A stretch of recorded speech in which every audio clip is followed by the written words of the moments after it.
अभी सर के वक्तव्य में भी बात आई कि जब उन्होंने भारतेंदु के नाटक को देखा तभी उन्हें हिंदी से प्रेम उत्पन्न हुआ। यानी जब भी हम हिंदी की बात करेंगे तो भारतेंदु हरिश्चंद्र के योगदान को हम लोग लेंगे, स्वीकार करेंगे, क्योंकि उस बात की चर्चा के बिना हमारी बात आगे नहीं बढ़ती है।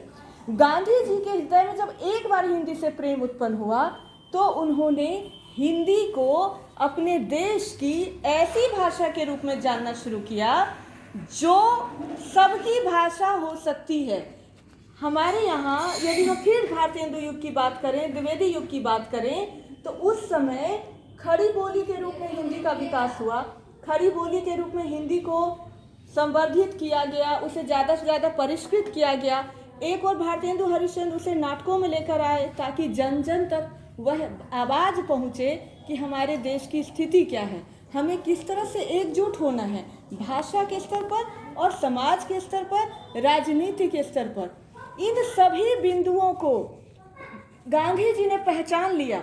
जिस तरह से भारतेंदु युग में, द्विवेदी युग में खड़ी बोली हिंदी का प्रचार प्रसार हुआ है, गांधी जी जब हिंदी कहते हैं तो हिंदी से तात्पर्य उनका खड़ी बोली से है। जब हम लोग साहित्य के लोग, भाषा के लोग, जब हम हिंदी की बात करते हैं तो हमारे यहाँ हिंदी अपभ्रंश तक चली जाती है, लेकिन गांधी जी के संदर्भ में जब हम लोग हिंदी की बात करते हैं तो हिंदी से उनका तात्पर्य है हिंदी का वह रूप जिसे हम लोग खड़ी बोली कहते हैं। और खड़ी बोली ही हिंदी का वह रूप है जिसे पूरे देश के लोग समझ सकते थे।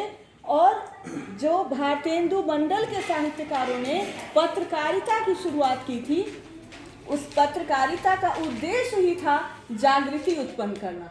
वहाँ भी खड़ी बोली को ही माध्यम बनाया गया, क्योंकि खड़ी बोली एक ऐसी भाषा थी जो पूरे देश की जनता को एकजुट कर सकती थी। गांधी जी देश को एकजुट करना चाहते थे। गांधी जी जब चंपारण आए तो बहुत सी ऐसे हमें वक्तव्य सुनने को मिलते हैं कि उन्होंने जो यहाँ किसानों के संपर्क में उन्होंने समय बिताया, यहाँ के लोगों को देखा, उनसे बातचीत की, उनकी गरीबी को जब उन्होंने देखा तब उन्हें लगा कि इस पूरी जनता को